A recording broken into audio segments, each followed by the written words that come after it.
प्यारे विद्यार्थियों, पुनः आप सभी का भूगोल की इस ऑनलाइन कक्षा में स्वागत है। हम उद्योगों की अवस्थिति के कारकों का अध्ययन कर रहे थे, जिसमें हमने विश्व में लोहा इस्पात उद्योग का उत्पादन और जो वितरण है उसकी चर्चा की थी।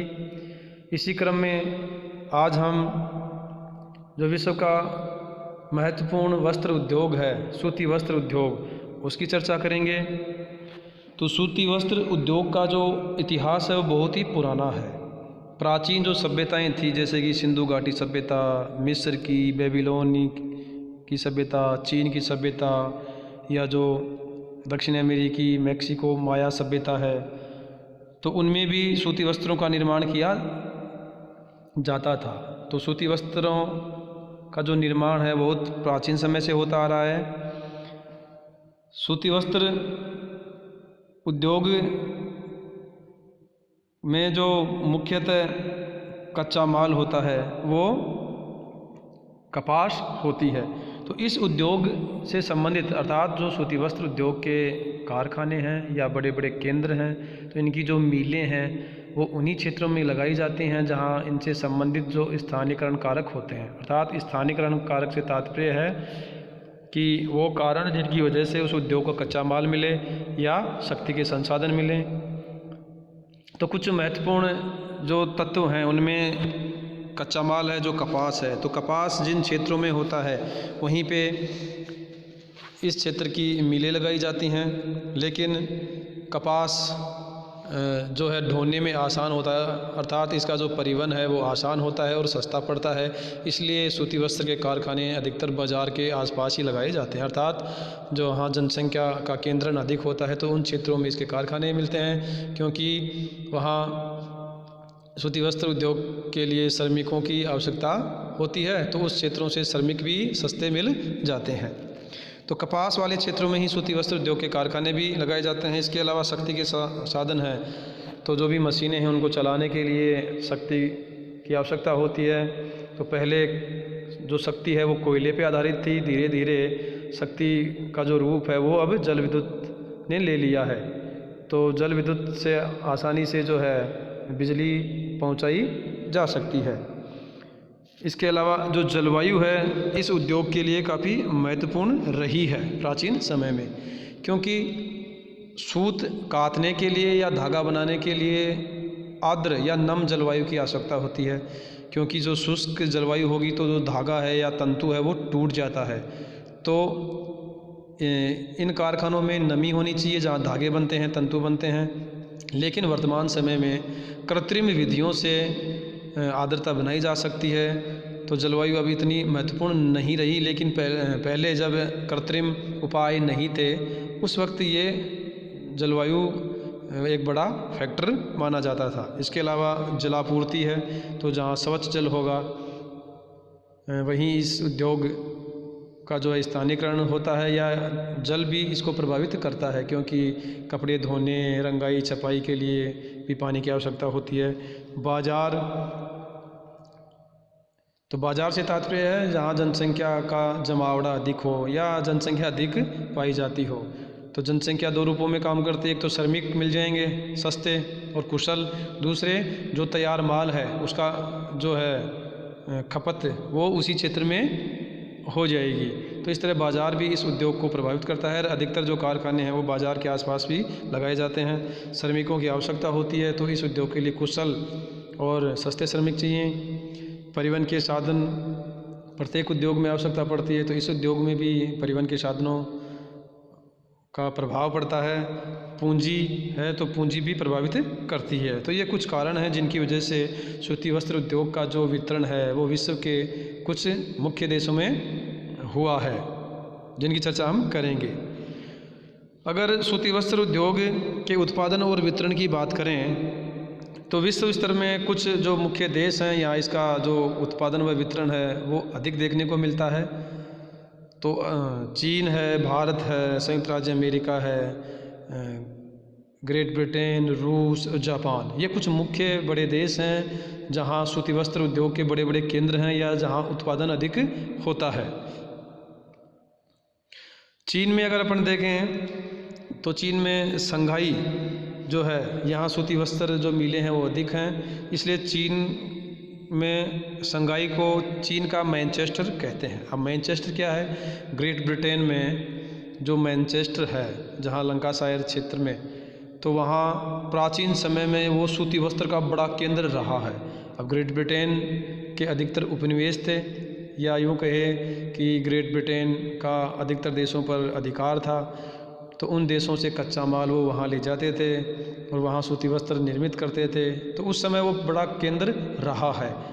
तो शंघाई में भी इससे संबंधित अधिक क्रियाएं होती हैं, सूती वस्त्र के बड़े केंद्र हैं। इसके अलावा चीन में हैकाऊ, चुंगकिंग, नानकिंग, कैंटन, ये कुछ मुख्य क्षेत्र हैं जहाँ सूती वस्त्र के केंद्र पाए जाते हैं। ये विश्व का जो मानचित्र यहाँ देखिए, तो ये भारत है, तो यहाँ ये जो चाइना है, तो चाइना के इस भाग में उत्तरी और जो दक्षिणी पूर्वी भाग है, यहाँ सूती वस्त्र उद्योग के ये प्रमुख केंद्र हैं।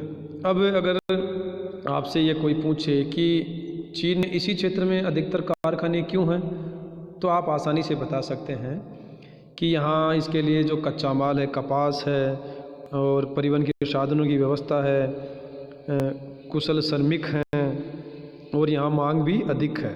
तो ये कुछ मुख्य कारण हैं जिनकी वजह से किसी भी क्षेत्र में कोई भी उद्योग लगाया जाता है। तो यहाँ चीन में सर्वाधिक केंद्रण इस क्षेत्र में देखने को मिलता है, जिनका जिक्र हमने किया है। तो आपको ध्यान में रखना है कि शंघाई जो है वो चीन का मैनचेस्टर कहलाता है। चीन के बाद भारत है, वो सूती वस्त्र उत्पादन में दूसरे स्थान पर है। तो भारत में भी प्राचीन समय से ही इस उद्योग का विकास हो चुका था। जो भी प्राचीन सभ्यताएं रही हैं यहाँ, जो सिंधु सभ्यता है, तो वहाँ के जो हड़प्पा, मोहनजोदड़ो नगर थे, वहाँ ऐसे अवशेष मिले हैं या ऐसे साक्ष्य मिले हैं जिनसे ये पता चलता है कि सूती वस्त्र उद्योग का काफ़ी अच्छा विकास था। भारत में जो आधुनिक तरीके की जो सूती वस्त्र मिल है, वो मुंबई में 1854 में लगाई गई थी कवास जी डाबर द्वारा। इसके बाद धीरे धीरे भारत के कुछ क्षेत्रों ने सूती वस्त्र उद्योग में काफ़ी प्रगति की है, जिसमें महाराष्ट्र, गुजरात, तमिलनाडु, उत्तर प्रदेश, मध्य प्रदेश और राजस्थान, इन्होंने काफ़ी प्रगति की है इस उद्योग में। तो भारत में अगर उत्पादन को देखें तो यहाँ मुंबई को सूती वस्त्रों की राजधानी कहते हैं, क्योंकि यहाँ काफ़ी मिलें हैं, तो इसे सूती वस्त्रों की राजधानी या कॉटनोपोलिस कहते हैं। इस तरह के जो प्रश्न हैं वो प्रतियोगी परीक्षाओं में भी पूछे जाते हैं और आपके जो विश्वविद्यालय परीक्षा होगी उसमें भी। तो मुंबई को कॉटनोपोलिस या सूती वस्त्रों की राजधानी कहते हैं, क्योंकि महाराष्ट्र में काफ़ी उत्पादन होता है सूती वस्त्रों का, और जो मिलें हैं वो भी मुंबई में काफ़ी हैं। इसके अलावा मुंबई में अगर बात करें तो नागपुर, पुणे, वर्धा, सोलापुर, कोल्हापुर, ये कुछ मुख्य केंद्र हैं जहां सूती वस्त्र उद्योग का विकास हुआ है। इसके अलावा दूसरे नंबर पे है बात में गुजरात। तो गुजरात में ये अहमदाबाद है, वहाँ काफ़ी बड़ी संख्या में सूती वस्त्र मिले हैं, इसलिए अहमदाबाद को पूर्व का बोस्टन कहते हैं। सूती वस्त्रों की राजधानी या कॉटनोपोलिस तो मुंबई को, और सूती वस्त्रों पूर्व का बोस्टन कहते हैं अहमदाबाद को। अहमदाबाद के अलावा अगर गुजरात में देखें तो बड़ोदरा, सूरत, भावनगर, राजकोट, कल्लोल, पोरबंदर, ये कुछ बड़े केंद्र हैं जहां इस उद्योग का विकास हुआ है। अगर आपसे ये प्रश्न पूछें कि भारत में महाराष्ट्र में ही सूती वस्त्रों का सर्वाधिक संकेंद्रण क्यों पाया जाता है या गुजरात के क्षेत्रों में ही क्यों हुआ, तो इसका जो है आपको उत्तर ये देना है कि मुंबई या महाराष्ट्र की अगर बात करें तो यहाँ की जो जलवायु है वो समुद्रीय है, अर्थात नम जलवायु है। समुद्र के तट के आसपास का जो क्षेत्र है मुंबई, वहाँ की जलवायु आर्द्र होती है, इसलिए धागा बनाने में आसानी रहती है। जनसंख्या बड़े स्तर पर है, अर्थात बाज़ार की जो है वो बड़ा है, इसलिए यहाँ मांग भी अधिक रहती है, सस्ते श्रमिक भी मिल जाते हैं। साथ ही जो लावा भूमि है, जो ये दक्कन का पठार है, तो गुजरात, महाराष्ट्र का जो क्षेत्र है, यहाँ कपास भी बड़ी मात्रा में होती है, तो इसलिए कच्चा माल भी मिल जाता है। तो ये कुछ मुख्य कारण हैं जिनकी वजह से इस क्षेत्र में सूती वस्त्र उद्योगों का केंद्रीकरण या स्थानीयकरण पाया जाता है। गुजरात और महाराष्ट्र के अलावा अगर अपन देखें तो तमिलनाडु है मुख्य राज्य, और जिसमें कोयम्बटूर है, जहाँ तमिलनाडु में सर्वाधिक सूती जो मिलें हैं, इसलिए इसको दक्षिण भारत का मैनचेस्टर कहते हैं कोयम्बटूर को।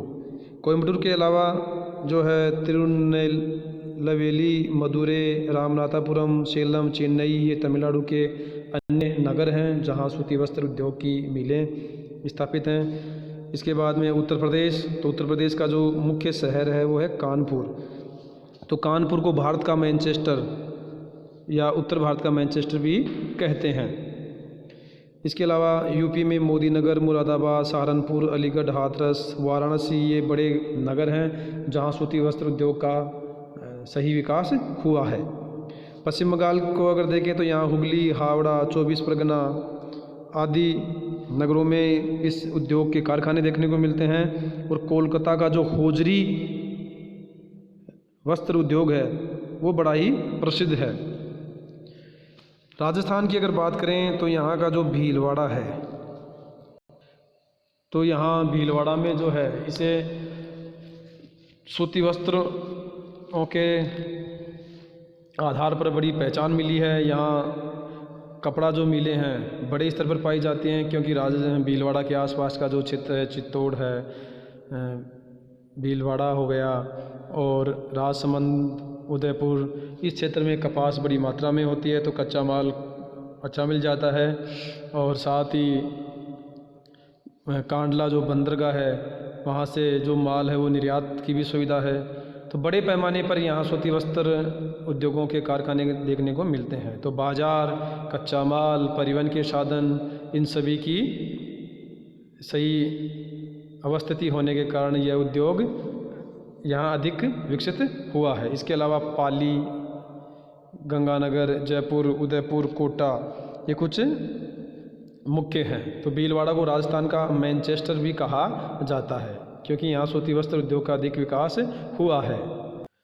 भारत के बाद अगर देखें तो संयुक्त राज्य अमेरिका का स्थान आता है। तो संयुक्त राज्य अमेरिका में जो कुछ मुख्य क्षेत्र हैं उनमें न्यू इंग्लैंड क्षेत्र है, जो अटलांटिक महासागर है उसके तट के पास।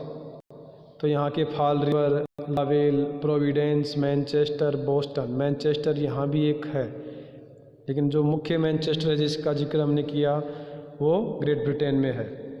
इसके अलावा मध्य अटलांटिक क्षेत्र में, जिसमें पेंसिल्वेनिया का पूर्वी भाग, New York, new Jersey, Philadelphia, Baltimore आदि क्षेत्र आते हैं। दक्षिणी अपलेशियन क्षेत्र, कोलंबिया, अगास्टा, एटलांटा, मॉन्टगोमरी, ये कुछ मुख्य क्षेत्र हैं। और खाड़ी तटीय क्षेत्र, मैक्सिको की खाड़ी के आसपास के जो, तो इसमें से मिसिसिपी, लुइजियाना और टेक्सास राज्य हैं जहां सूती वस्त्र उद्योग का विकास अधिक हुआ है। इस मानचित्र में देखिए ये संयुक्त राज्य अमेरिका है, नॉर्थ अमेरिका। तो इस महाद्वीप में संयुक्त राज्य अमेरिका में जो यूएसए है, ये कनाडा और ये यहाँ से यहाँ तक यूएसए। तो इस देश में ये जो क्षेत्र है उत्तरी पूर्वी, ये आपका अटलांटिक महासागर, इसका ये जो तट है और ये जो दक्षिणी पूर्वी राज्य हैं, यहीं अधिकतर इस उद्योग का केंद्रीकरण हुआ है। संयुक्त राज्य अमेरिका के बाद में रूस आता है। तो रूस का जो है मास्को इवानोवा क्षेत्र है, ये भी काफ़ी प्रसिद्ध क्षेत्र है और इवानोवा को रूस का मैनचेस्टर कहते हैं। इसके अलावा मास्को, नोगिन्स्क आदि हैं। अन्य क्षेत्रों में लेनिनग्राद क्षेत्र है, यूराल का जो है चेलियाबिस्क क्षेत्र है और साइबेरियाई क्षेत्र। तो रूस के इस क्षेत्र में सूती वस्त्र केंद्रों का अधिक विकास हुआ है। जापान की अगर बात करें तो जापान का किंकी प्रदेश है, जिसमें ओसाका, कोबे प्रदेश मुख्य आता है। और ओसाका को जापान का मैनचेस्टर कहते हैं, जहां सूती वस्त्र उद्योग का सबसे ज़्यादा विकास हुआ। इसके अलावा कोबे, अमागासाकी आदि हैं। क्वांटो प्रदेश है, जहां टोक्यो, याकोहामा मुख्यतः आते हैं। इसके अलावा ग्रेट ब्रिटेन, तो ग्रेट ब्रिटेन एक समय में सूती वस्त्र उद्योग में सबसे आगे था, लेकिन जैसे जैसे उपनिवेश आज़ाद होते हुए गए तो इसका जो अधिकार था, या यूँ कहे कि जो कच्चा माल इनको आसानी से प्राप्त होता था वो बंद हो गया, तो धीरे धीरे ये उद्योग काफ़ी नीचे आ गया। लेकिन फिर भी जो पुराना क्षेत्र है जिसमें लंकाशायर क्षेत्र, मैनचेस्टर, ओल्डहैम, बोल्टन, ये मुख्य क्षेत्र हैं। इसके अलावा यूरोप महाद्वीप में फ्रांस, जर्मनी, बेल्जियम, पोलैंड इत्यादि में भी सूती वस्त्र उद्योगों का विकास हुआ है। अन्य अगर देशों की बात करें तो एशिया महाद्वीप में जो है पाकिस्तान है, यहाँ भी सूती वस्त्रों का काफ़ी विकास हुआ है। अफ्रीका महाद्वीप में मिस्र और सूडान में सूती वस्त्र उद्योग का विकास हुआ है। दक्षिण अमेरिका में ब्राज़ील और मैक्सिको जो हैं वहाँ भी बड़े पैमाने पर सूती वस्त्र उद्योग का विकास हुआ है। तो इस तरह सूती वस्त्र उद्योग के जो केंद्र हैं वो प्रत्येक महाद्वीप में देखने को मिलते हैं, लेकिन मुख्यतः जो इसके उत्पादक देश हैं चीन, भारत, संयुक्त राज्य अमेरिका और जापान हैं और रूस। तो इन देशों में ही इस उद्योग का सर्वाधिक विकास हुआ है। धन्यवाद।